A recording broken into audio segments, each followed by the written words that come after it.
Okay, get your notes out from yesterday. I want to finish up what we started with the mean value theorem. Um,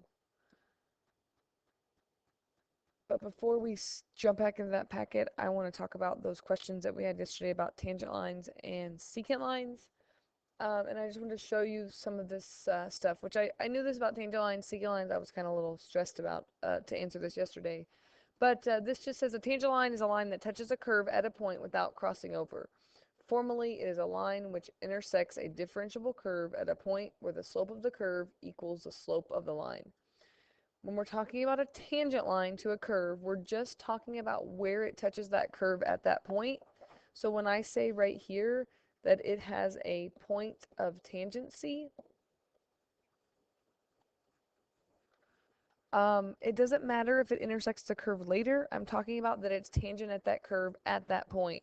So although this graph is probably going to continue like this and this line is going to continue like that, and that is not a tangent line at that point, I'm talking about at this point, it's tangent, meaning that it's just touching the curve at the point without crossing over it. So hopefully that clears up some of the confusion about tangent lines, that we're just talking about at that point on the graph that it's tangent to it. We don't care about later on what happens. Okay? Sorry. It's been kind of a crazy night.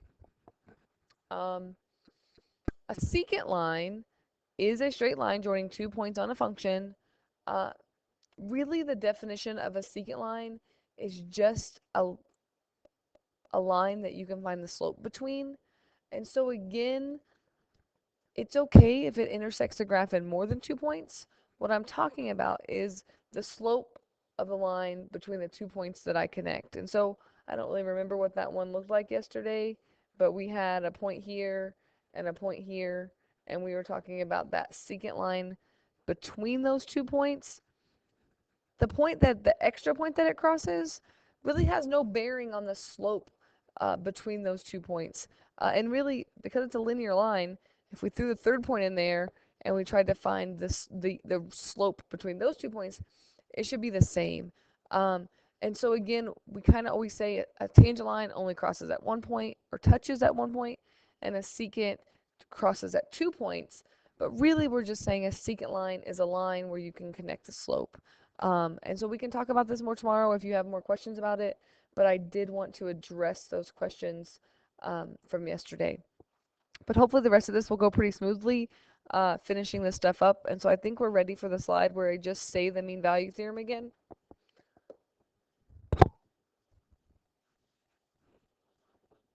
And so really yesterday, we spent a lot of time talking about differentiable and continuous functions and finding those tangent lines that were parallel to secant lines. And that's exactly what the mean value theorem says. So this is exactly what we said before, but I'm just going to underline some really important things. If you have a function that's continuous over every point in a closed interval and differentiable at every point in that same open interval. So the if part, again, is super important. It has to be continuous and it has to be differentiable. And if that's true, then there has to be a point somewhere in that interval where, and again, you want to get used to seeing this, this is saying the slope of the secant line between those 2 points, between A and B, is somewhere going to equal the slope of the tangent line. So the majority of your homework today just gives you some functions and asks you to find that C value where it's true, but you got to make sure before you start looking for that C value that you check, is it continuous at every point in the interval and differentiable at every point in the open interval. And then you just set the slope of the secant line from A to B equal to the slope of the tangent line. So let's look at a couple examples. And so I think this is example 9 because we did 8 of those graphs yesterday. But it says, show that the function satisfies the mean value theorem and then find a solution for C. So satisfies the mean value theorem. Is it continuous? Is it differentiable? And again, show, I really just want you to tell me because x squared, you should know what that looks like.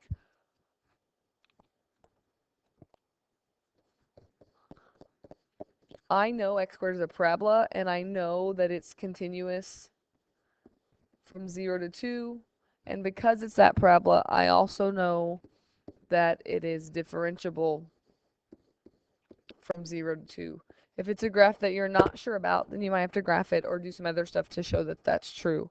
But since that's true, I can say that I know at some point the derivative of the function, which they say c, if you want to say x, I don't care. I'm just going to say c, is going to equal the slope of the secant line between those 2 points. So I'm going to go ahead and say, instead of f of b minus f of a, I'm going to say that's f of 2 minus f of 0 over 2 minus 0. And you're just going to solve that.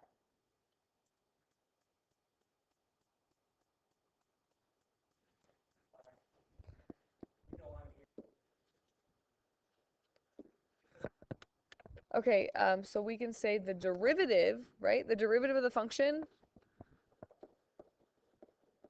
is just 2x. That's where I tend to just use x instead of c. But if we're going to say that in terms of c, we could say that that would be 2c. And then we can just do the actual slope from that interval. So f of 2 would be 4 minus f of 0 would be 0 over 2 minus 0. Or I could say that's just 4 over 2, which is 2. So I could say that because the mean value theorem is true, that I can set the derivative of that equal to the slope of the secant line through those points, and I can just solve that. And I can say that at x equals 1, or c equals 1, whatever you want to say, that that's true. That's really all we're doing with the mean value theorem in terms of equations. So look at this. It's our favorite piecewise functions. Again, before you start jumping in here, you want to check that it's differentiable and continuous. Piecewise functions, as long as each piece is continuous, remember the only point that we're really checking to see if they match up is 1. So think about if we plug 1 into the top function, we're going to get 1/3 plus 3, which is 4. And if we plug 1 into the bottom function, we're going to get 1 squared plus 1, which is 2. So I can say that this is not a continuous function. So the mean value theorem does not apply, which means you don't have to do anymore.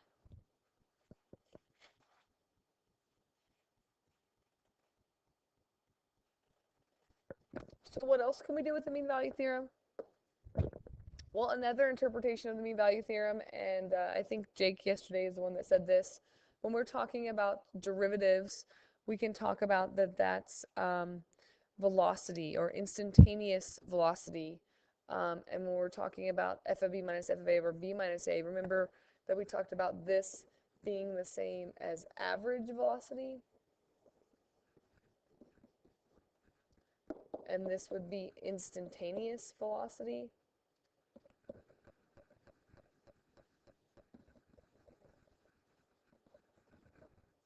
And so because we know the mean value theorem is saying that the tangent line somewhere is parallel to the secant line if it's true, we can also say that the mean value theorem says that the instantaneous change at some interior point must equal the average change over the entire interval if the function is both continuous and differentiable.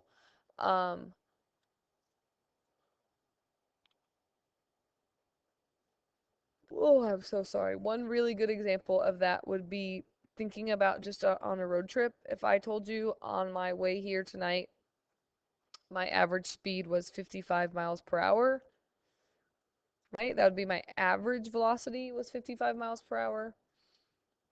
Would it be true to say that at some point along that trip I was going exactly 55 miles per hour? That my instantaneous speed at some point was 55 miles per hour? That's kind of what that's saying. How can we take that and apply it to something more complicated? Look at this last example here.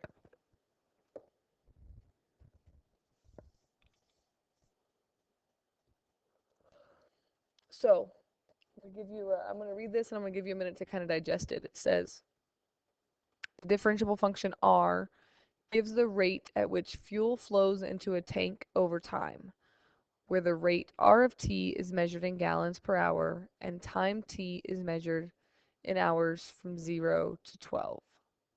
The table shows rates measured every 2 hours for the given 12-hour period. Is there some time t between 0 and 12 such that R prime of t equals 0? Justify your answer.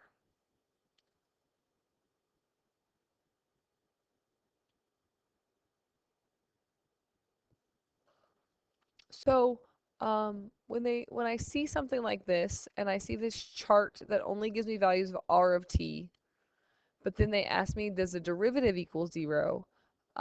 This is an example where they want you to use the mean value theorem, but they're not telling you to use the mean value theorem. So step 1, let's think about the hypothesis. It's supposed to be continuous and differentiable. They only tell us that it's a differentiable function, but remember that you can't take the derivative of something that's not continuous, and so we have this little theorem that we probably haven't thought about much, but if they tell us it's differentiable, then that implies it's continuous. So they tell us it's differentiable, and we can say that differentiability implies continuity, so the mean value theorem applies to this problem, which means if that's true, then all I got to do to prove that the derivative equals 0 is figure out, are there 2 points on here that I could pick and find the slope of it and make it equal 0.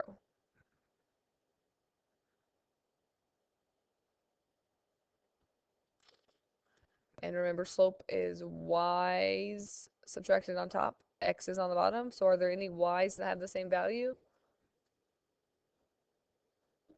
Right? So what if I picked at 4 hours, the rate was 88 gallons per hour, and at 12 hours, the rate was 88 gallons per hour. So I could say that if I'm just looking at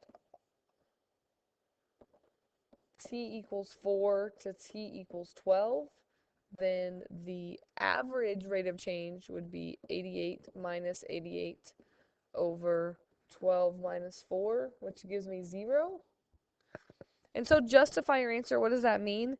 They want you to say, because we can see that the average rate of change was 0 and that the mean value theorem applies, we know that at some point the derivative has to equal 0 because the mean value theorem says at some point the slope is going to be the same.